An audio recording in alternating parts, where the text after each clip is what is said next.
Mas nós vamos dar continuidade nessa segunda parte.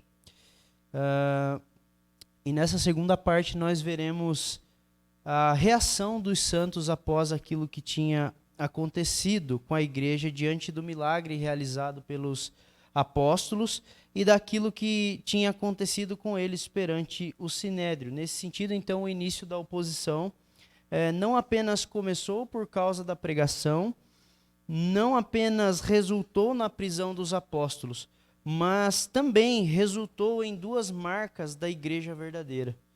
E a primeira marca da igreja verdadeira é que resultou na oração sincera da igreja, que é os versos 4, 23 a 31. E eu vou ler e eu peço para que os irmãos acompanhem. Capítulo 4, verso 23 ao 31, que diz assim: Uma vez soltos, procuraram os irmãos e lhes contaram quantas coisas lhes haviam dito os principais sacerdotes e os anciãos.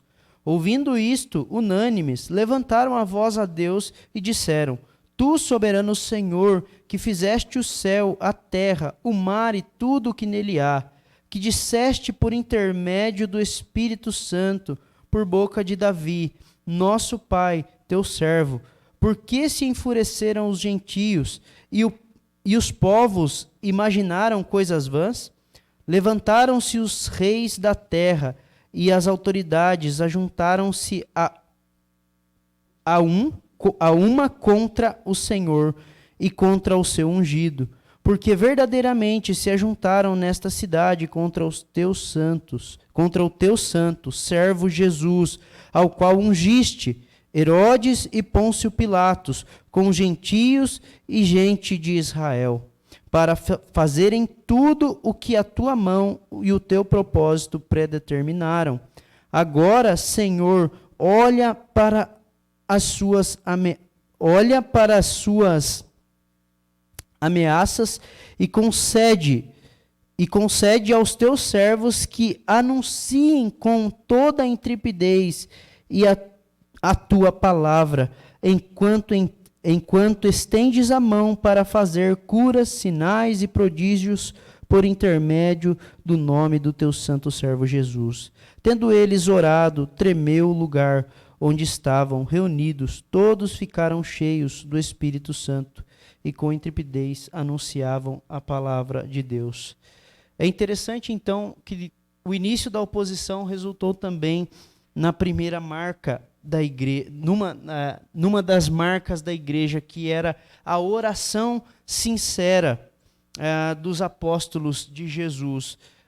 Depois deles serem soltos, então eles foram até aqueles amigos, ou se você preferir, irmãos, e compartilharam, provavelmente com grande entusiasmo, e provavelmente a respeito daquilo que havia acontecido com aquele homem coxo, e também a respeito daquilo que eles tinham dito àqueles oficiais, aquelas autoridades. Provavelmente foi com grande entusiasmo que eles haviam dito essas coisas àqueles irmãos. E provavelmente, segundo alguns estudiosos, os apóstolos estavam presentes também naquela comunhão com a igreja. E é interessante que a reação desses crentes, após terem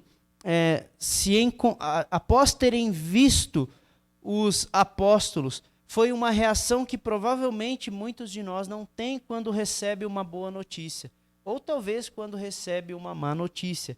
A reação desses homens, dessa igreja, foi a seguinte: eles oraram ao Senhor. Oraram ao Senhor. Então, de fato, aquela igreja ela tinha uma das marcas verdadeiras, porque se é uma igreja que ora, nós podemos dizer que essa igreja ela é uma igreja verdadeira. Se a igreja que se intitula por igreja não ora, nós não podemos caracterizá-la como igreja, porque uma igreja verdadeira, ela ora diante das coisas boas e diante das coisas ruins também que acontecem. A igreja verdadeira, ela ora ao Senhor. No entanto, a oração desses irmãos não era uma oração qualquer, porque esses irmãos, eles oravam sem cessar. Sem cessar. E Lucas vai dizer que não foi apenas um apóstolo, não foi apenas um ou outro que levantou a sua voz, mas todos levantaram a voz juntos ao Senhor.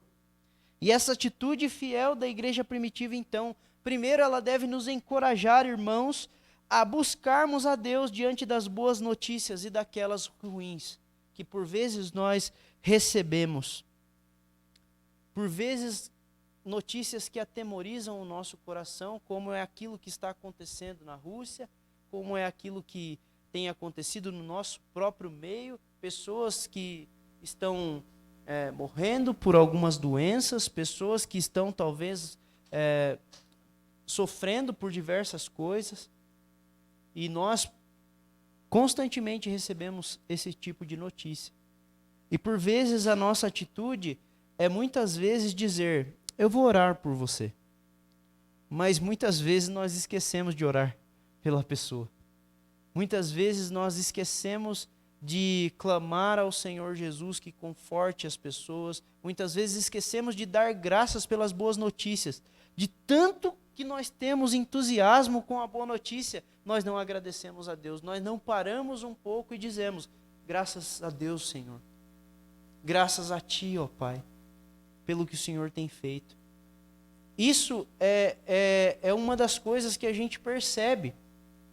Porque numa igreja que de fato ora, porque uma igreja que ora, ela dá graças em todo o tempo. Ela ora o tempo todo, sem cessar, como diz Paulo. E o tema, então, principal dos versos 23 a 24, como nós lemos aí, que aponta essa comunhão daqueles irmãos após aquilo que tinha acontecido, que aponta para aqueles irmãos como homens e mulheres de oração, que estavam orando por algo bom que tinha acontecido, mas que também não tinha sido algo tão bom porque os apóstolos estavam presos. Os apóstolos estavam sofrendo na prisão, talvez ao nosso pensamento, mas provavelmente eles estavam dando glórias a Deus por estarem presos. E quando eles contam isso para aquela igreja se junta com eles e juntos levantam a voz em oração. Dos versos 24 a 28, o tema principal, nós podemos notar o tema principal da oração daqueles irmãos, que não foi uma oração qualquer, mas foi uma oração que envolvia a soberania de Deus, que envolvia o reconhecimento de que Deus é o Criador dos céus e da terra e de todas as coisas mais. A oração desses homens, irmãos, relatava que eles conheciam o caráter incomparável de Deus, o Criador do universo. Eles oraram de tal forma que além de saber que o Senhor sempre esteve no controle, eles também oram citando as Escrituras. Quem de nós pode dizer que ora citando as Escrituras? E essa era uma prática comum no meio do povo, daquele povo, porque eles citavam as Escrituras como uma forma de estimular a igreja à oração. E estimular a igreja a orar de uma forma bíblica. E aqueles homens então reconheciam que aquilo que tinha acontecido, que aquilo que havia acontecido anteriormente ali, que os apóstolos haviam contado a eles, era algo que já havia sido anunciado no Antigo Testamento por intermédio do Espírito Santo pela boca de Davi. A igreja primitiva, então, ela tinha esse aspecto de orar citando as Escrituras, de estimular a vida de oração e permanecerem fiéis também e de relembrarem da vitória final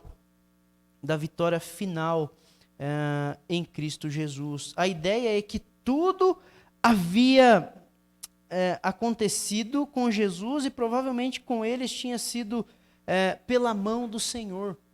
Tudo que tinha acontecido com eles era pela determinação do Senhor, pelo propósito do Senhor. Assim devemos orar da mesma forma que esses irmãos oravam, com ousadia, reconhecendo a soberania de Deus, reconhecendo que Deus é o Criador dos céus e da terra. Como disse Paulo aos Efésios, Deus determinou tudo segundo o desígnio da sua vontade. Como é visto aqui em Atos 27 e 28, Deus usa até a perversidade, irmãos, para realizar seus propósitos. E sabermos disso certamente nos lembra que todas as coisas cooperam para o bem daqueles que amam a Deus. Todas as coisas, até os piores sofrimentos da sua vida, até as coisas mais terríveis que talvez aos seus olhos sejam terríveis, estão debaixo do controle de Deus. Deus usa até mesmo a perversidade para realizar seus propósitos. Não que ele concorde com a perversidade. Sabemos disso certamente, meus irmãos. Sabermos disso, que todas as coisas cooperam para o bem daqueles que amam a Deus, nos traz esperança de fato nos colocarmos à disposição para sofrermos por Cristo. De fato. E devemos então orar confiando não em nós, mas confiando na soberania de Deus. Não confiando na nossa petição, mas confiando que o Espírito Santo intercede por nós com gemidos inexprimíveis. Verso 29 ao 30, outro fato interessante acerca da parte final da oração da igreja primitiva é que eles não oravam como se as perseguições estivessem no controle de Deus, ou pedindo para que fossem poupados das perseguições. Note no texto, irmãos, que a oração deles não era por livramento, mas a oração deles era para que o Senhor concedesse a eles mais vigor, mais intrepidez, para que eles proclamassem as boas novas de salvação. Meus irmãos, quem de nós ora, Senhor, dá-nos coragem? Geralmente, quando acontece algo, Senhor, livra-nos. Não é errado orar por livramento, não é errado orar clamando para que Deus livre uma pessoa, talvez de um sofrimento. Mas aqui nós percebemos que os apóstolos, eles não oraram para ser poupados. Pelo contrário, eles pedem mais ousadia, mais coragem para falar de Jesus. E pedem para que o Senhor continuasse a operar o poder por meio deles ao seu redor. É importante ressaltar que não é errado, então, orar, como eu disse, por livramento. E é importante, irmãos, que nós também não podemos orar para sermos poupados do Evangelho. Se porventura nós estivermos sofrendo perseguições. O medo é uma arma perigosíssima. E segundo um estudioso, a nossa missão, irmãos, ela é mais importante que a nossa segurança. A nossa missão é mais importante que a nossa segurança. Em outras palavras, eles disseram: Senhor, nos dá forças para enfrentarmos a oposição e continue realizando os seus propósitos e ajuda-nos a trabalhar de acordo com esses propósitos do Senhor para a nossa vida. Eles reconheciam, irmãos, que eram fracos e careciam do auxílio do Senhor. E reconheciam que era muito importante o anúncio desse evangelho salvador. O anúncio do evangelho para eles era mais importante que o conforto físico. O evangelho era mais importante para eles, irmãos, do que estarem presos. Eles não se importavam com isso. No verso 31, nós notamos aí a resposta imediata da oração dos apóstolos. Deus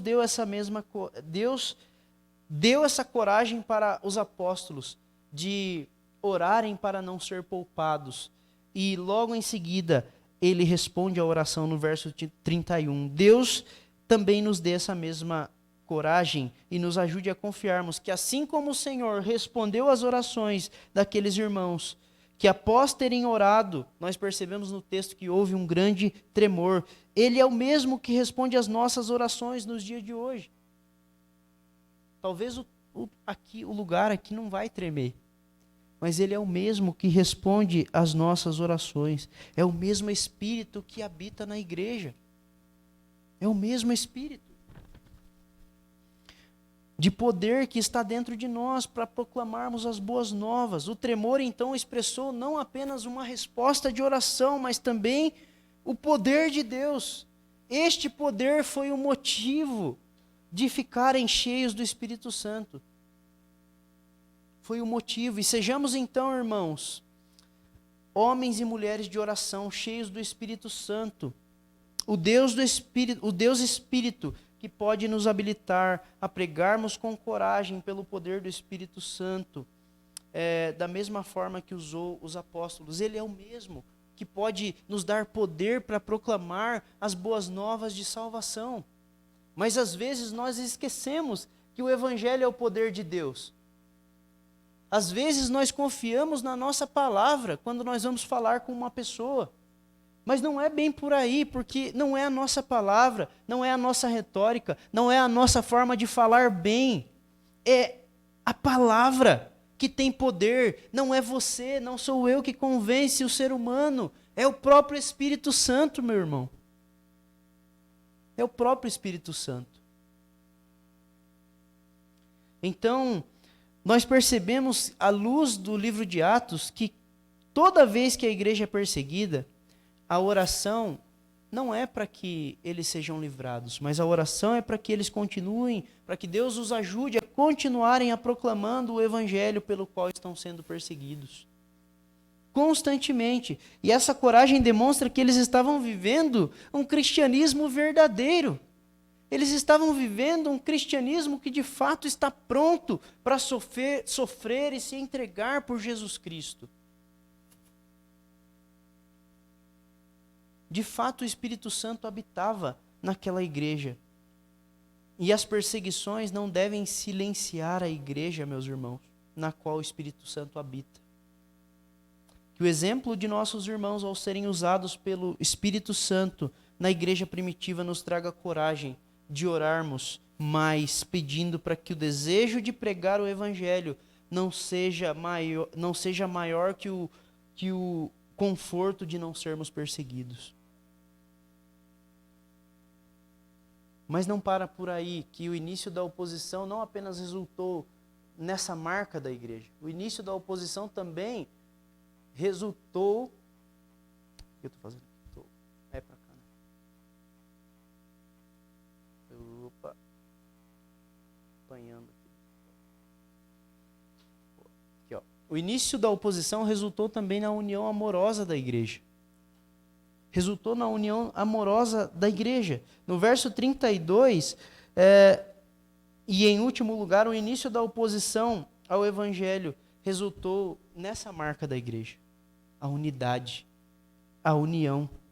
Nós observamos que do verso 32 a 37, o que nos chama a atenção é que aquela igreja, a multidão que havia crido no evangelho, era o coração e a alma. Como diz o texto. O coração e a alma. A expressão dessas duas palavras, elas vêm da língua hebraica. E provavelmente está fazendo uma referência ao mandamento, que nós devemos amar o Senhor de todo o nosso coração e de toda a nossa alma. De toda a nossa alma. Em outras palavras, representa então a união daquela igreja, de coração e mente. E ser um cristão é isso. Ser um cristão não é simplesmente um cristão que vai à igreja ao domingo para aliviar a consciência. Eu vou à igreja ao domingo para aliviar minha consciência. Mas durante a semana eu vivo como se eu fosse uma pessoa do mundo. Ser cristão é isso que estava acontecendo aqui.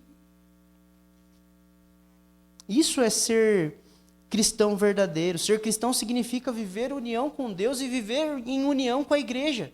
Mas tem irmãos que acham que pode viver em união com Deus, mas não precisam viver em união com a igreja.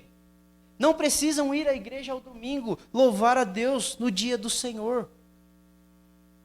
Meus irmãos, nós estamos às vezes equivocados, porque por vezes nós achamos que nós podemos viver em união com Deus, mas não em união com a igreja.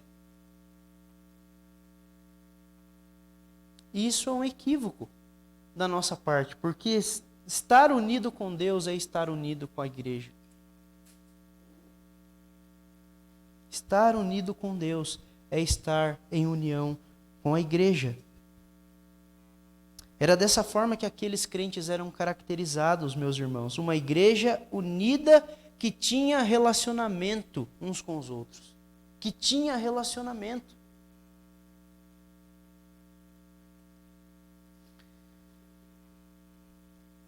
Se você, então, diz que ama a Deus, mas você não tem desejo de ter comunhão com a igreja, você precisa rever se de fato você ama a Deus. Porque aqueles que amam a Deus, eles têm comunhão com a igreja. Aqueles que amam a Deus têm comunhão com a igreja. No entanto, que tipo de união que essa igreja tinha? Nós podemos encontrar nesse texto a fim de imitarmos os nossos irmãos do passado. O que a gente pode ver nesse texto, nesse tipo de união que eles tinham? A igreja de Atos era uma igreja unida em torno do evangelho e fundamentada na verdade de Deus. E eles estavam tão unidos, mas tão unidos, que eles não consideravam as coisas que eles tinham como suas. Mas tudo o que eles tinham era comum entre eles. Todos os bens que eles tinham eram compartilhados voluntariamente entre eles, a fim de prover para as pessoas necessitadas.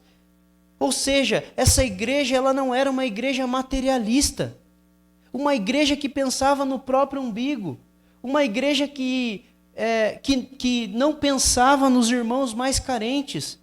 Tudo eles tinham em comum. E por vezes nós lemos esse texto de Atos e nós achamos que, não, mas eles vendiam as propriedades, não significa que nós temos que fazer isso. Por vezes nós vemos cristãos com a conta cheia de dinheiro, irmãos passando necessidade. Por vezes nós vemos igrejas fazendo poupança dos dízimos, e irmãos passando fome.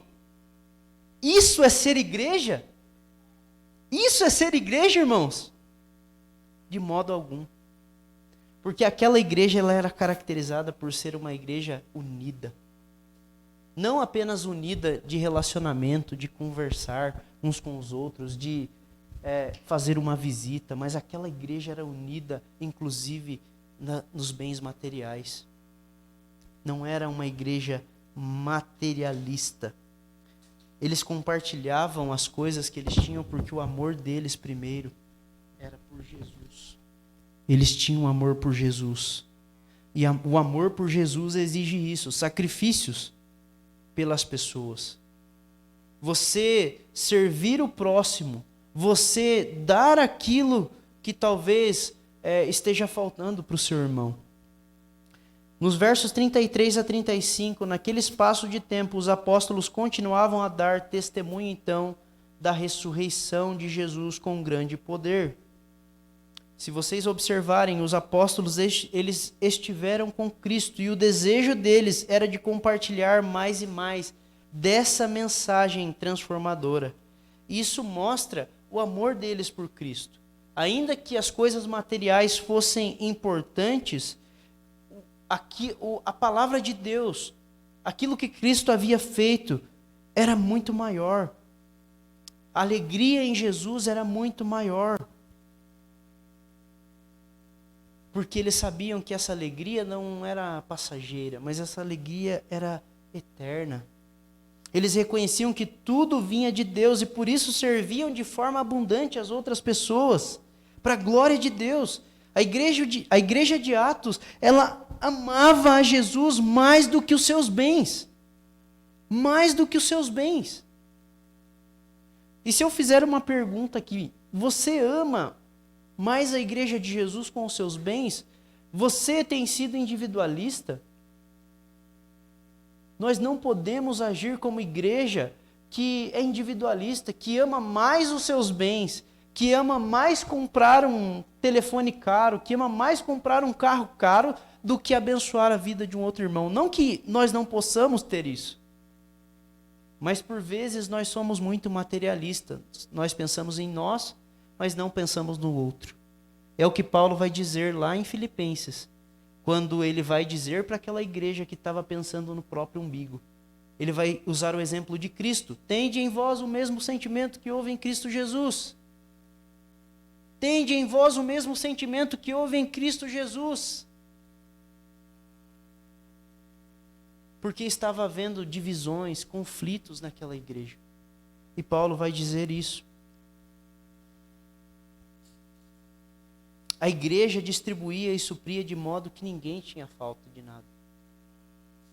Ninguém tinha falta de coisa alguma. Quem dera se nós fôssemos menos individualistas e mais altruístas, como diz aqui em Atos, lá no capítulo 20.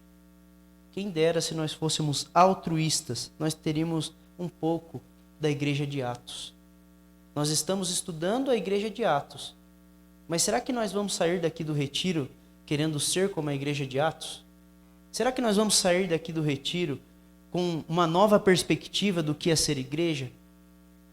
A minha oração é que sim, que nós saímos diferentes daqui, com uma nova visão do que é ser igreja, porque ser igreja não é ser individualista, não é ser materialista. Além disso, nós percebemos no texto que a pregação caminha junto com as necessidades do povo de Deus. Os apóstolos forneciam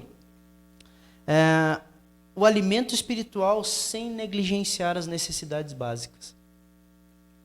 Perceba isso, que nós também temos que tomar cuidado para nós não vivermos também num mundo onde a gente acha que o social, vamos entregar isso, vamos entregar uma cesta básica ou outra. Não, a mensagem do evangelho caminhava junto com as necessidades básicas da igreja. E de nada adianta, irmãos, se você é alguém que evangeliza, de nada adianta se você é alguém que bate no peito, que conhece a Bíblia toda, de nada adianta se você prega a palavra com intrepidez, de nada adianta se você fazer todas essas coisas, ser um conhecedor da Bíblia, se você recolhe a mão para o necessitado. Não adianta nada. Porque perceba que os apóstolos, eles pregavam o evangelho sem negligenciar as necessidades básicas para aquelas pessoas. De nada adianta nós recolhermos as mãos para as viúvas e para os pobres. Nós precisamos ser aquilo que nós pregamos. Nós precisamos ser aquilo que nós dizemos ser quando nós vamos à igreja.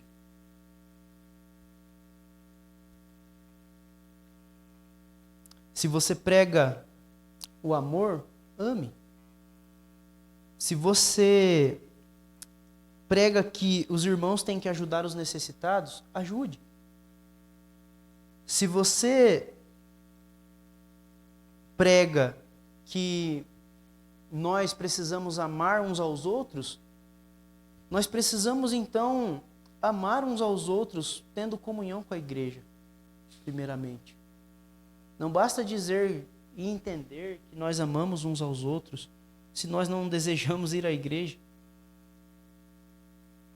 Se nós não queremos amar nem o nosso próximo, nem aquele irmão que constantemente nós nos encontramos na igreja, quem dera as pessoas de fora, porque Jesus disse que o nosso próximo não é simplesmente o irmão que está na igreja.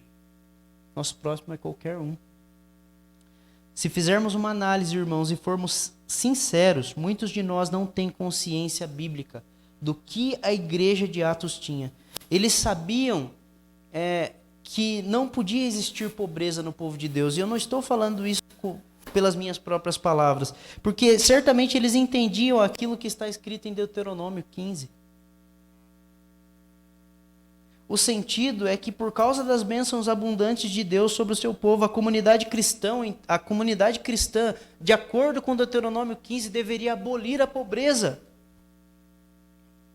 Quem de nós pensa dessa forma, que a comunidade cristã deve abolir a pobreza, como diz em Deuteronômio 15? Quem de nós?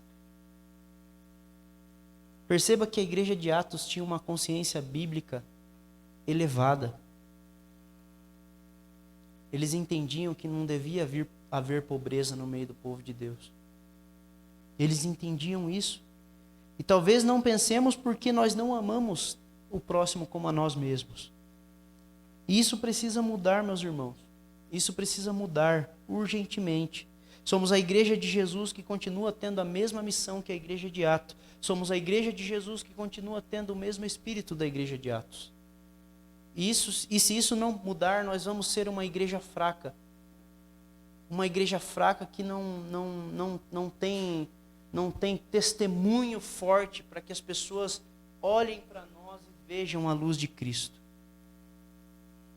Nós precisamos ser uma igreja viva, não uma igreja morta. Porque de fato não o somos. Cristo pagou um alto preço para que nós tivéssemos vida, e vida em abundância. Nós não somos uma igreja morta, mas por vezes nós vivemos como se fôssemos uma igreja morta. Por vezes olhamos para as pessoas como se elas fossem árvores. Nós não conversamos com elas, nós não falamos de Cristo para elas. Nós vivemos no nosso individualismo, cada um no seu quadrado. Portanto, irmãos, um último exemplo é o de José, no verso 36 e 37, que tinha sobre o seu nome Barnabé, um levita que não mediu esforços para ajudar aquela igreja. E o seu sobrenome, então, ele revelava uma coisa muito importante, revelava o seu caráter de alguém que, de fato, reconhecia o que é ser igreja. E o ponto, então, é que ele vendeu um campo. O texto vai dizer, presumivelmente nos arredores de Jerusalém, e doou a verba aos apóstolos para distribuição entre os pobres. Essa foi uma das muitas pessoas, irmãos, que venderam propriedades para sustentar os necessitados. E Lucas retrata Barnabé não apenas como aquele que sustentou também os pobres, como alguém que estava olhando para os pobres, mas também em razão do seu papel posteriormente, seu papel de líder que desempenhou mais à frente um papel de liderança forte. Não é à toa que o seu sobrenome significa filho da exortação. Não é à toa. Um homem que certamente foi usado pelo Espírito Santo. E por fim, essa história, ela é maravilhosa, meus irmãos. Ela é maravilhosa. Pois embora ela trate de pessoas, como eu disse lá no início, pessoas que foram importantes para a igreja primitiva, pessoas que pregaram o evangelho, pessoas que se dispuseram a se sacrificar. A pessoa mais importante dessa história não são essas pessoas. A pessoa mais importante dessa história é Jesus Cristo. A pessoa mais importante dessa história é o Espírito Santo. A pessoa mais importante dessa história é o Deus Pai, que sempre conduziu a igreja. Aliás, em todas as histórias bíblicas, o Senhor conduziu a sua igreja. O Senhor conduziu o seu povo. O início, então, da oposição começou devido à pregação da palavra. Resultou na prisão dos apóstolos, que foram motivados ainda mais a pregarem a Jesus quando questionado pelo Sinédrio. Eles foram motivados ainda mais. E além dessa oposição ter trazido perseguição para a igreja, também resultou em coisas boas. A perseguição, ainda que seja difícil, ela traz coisas boas. Ela traz bênçãos para a igreja. E as coisas boas é que essa unidade, essa igreja passou a orar de forma sincera, mais e mais, como já vinha fazendo anteriormente. E essa igreja também foi motivada a ter unidade, ter união. Uma união que não estava baseada simplesmente numa conversa, numa amizade, mas numa união que envolvia sustento. Irmãos, quando finalmente nós compreendermos nosso papel no plano de Deus, reconheceremos que somos chamados a orar com mais vigor, a pregarmos a palavra com mais vigor, a se dispormos a sofrermos pelo Evangelho, entendendo que o cristianismo não é algo simplesmente para você vir à igreja, se acomodar na sua vida, viver o seu individualismo. O cristianismo é muito mais que isso. E se nós não entendermos isso, nós sempre seremos cristãos medíocres. Sempre seremos cristãos medíocres. Nós precisamos, então, nos atentar para viver em comum acordo com a igreja, para viver em unidade, trabalharmos em equipe. O exemplo disso, eu não ia usar esse exemplo, mas eu estava pensando hoje à tarde. O exemplo disso de trabalharmos em equipe é o que nós estamos fazendo aqui nesse retiro. Tanto na gincana quanto nos grupos. Nós estamos trabalhando em equipe, uns orando pelos outros. Na equipe, uns ajudando os outros. E é o que nós vemos. E por que nós não podemos nos ajudar em relação aos nossos pecados? Viver em união. Por que nós não podemos nos ajudar mais em relação às questões financeiras? Por que nós não podemos fazer isso? Talvez você esteja acomodado, né, para aqueles que estão constantemente assistindo os sermões, o culto, né, a transmissão, melhor dizendo, online. Talvez muitos estejam acomodados e ainda não decidiram voltar para a igreja.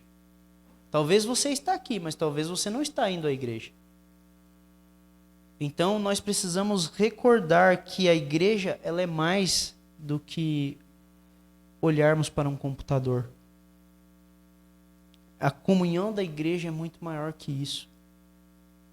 O exemplo de uma igreja que ora, de uma igreja unida, de uma igreja pronta para servir com tudo que tem, é a igreja de Atos. Você não pode dizer que é parte da igreja se você não deseja estar em comunhão com a igreja. Não tem como fazer isso. Não tem como dizer que você é igreja se você não quer ter comunhão com a igreja. Você não pode dizer que ama Cristo se você não tem amor pela igreja e acha que ela não é essencial. Porque a igreja é essencial. Esse é o tema do acampamento.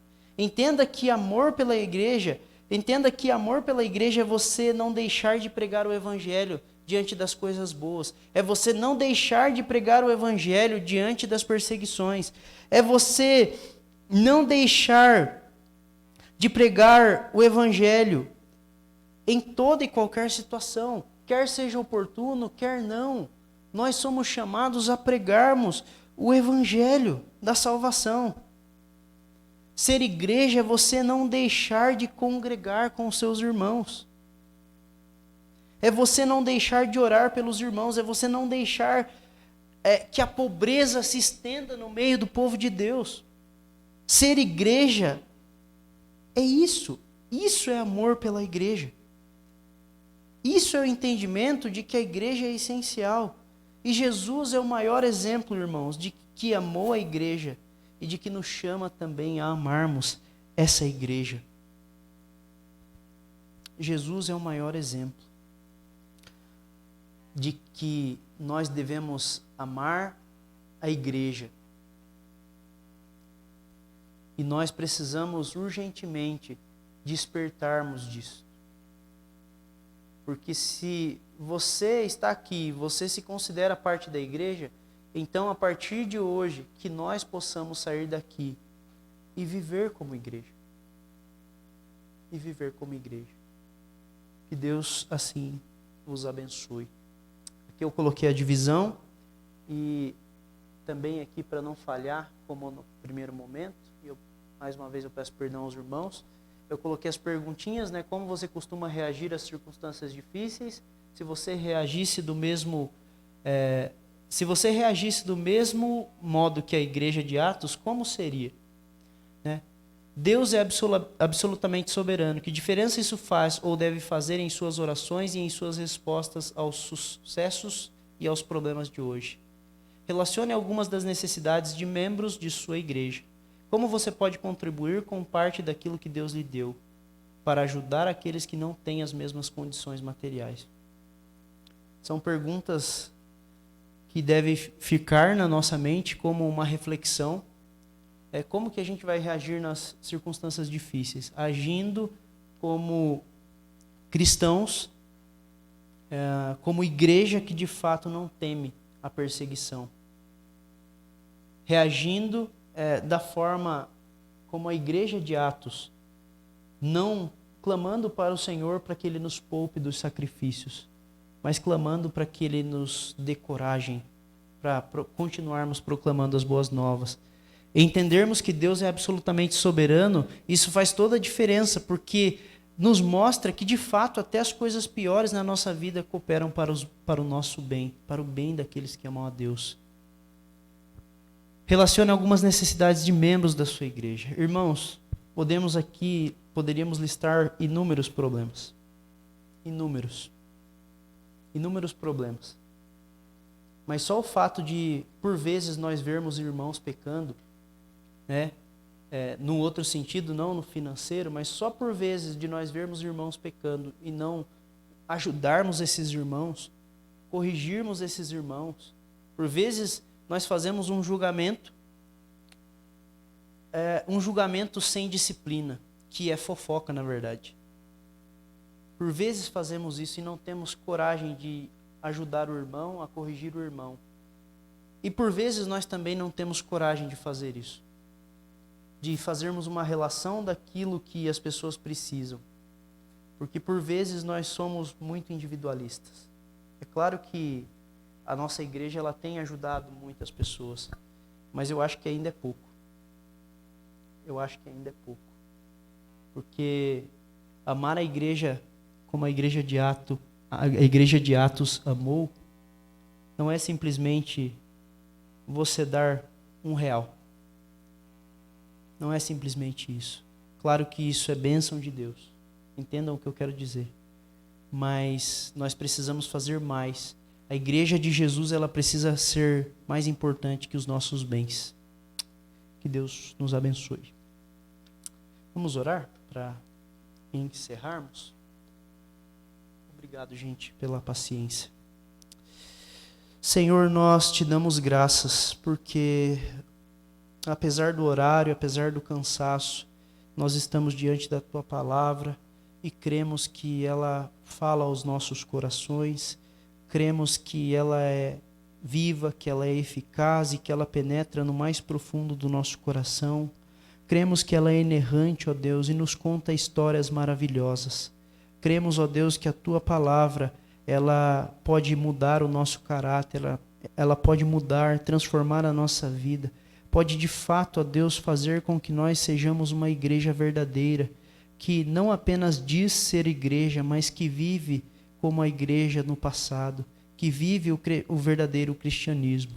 Ó Senhor nosso Deus, perdoe-nos pelas nossas falhas, porque por vezes somos omissos ao pregarmos a Tua palavra, e não pregamos a Tua palavra. Por vezes, ó Deus, não nos colocamos em defesa em prol do Teu Evangelho. Por vezes, ó Deus, nós simplesmente tentamos defender o Teu Evangelho com argumentos próprios e nos esquecemos que o Evangelho não se trata de nós, mas se trata de Jesus Cristo. Por vezes, ó Deus, nós deixamos de falar daquilo que ouvimos. Por vezes, ó Deus, nós não consideramos o Teu Evangelho mais importante que o nosso conforto. Por vezes, ó Deus, nós não oramos como convém. Por vezes, nós não oramos sem cessar. Por vezes, ó Deus, nós não oramos de acordo com a Tua palavra, não fazemos orações bíblicas. Por vezes, ó Deus, nós não oramos uns pelos outros.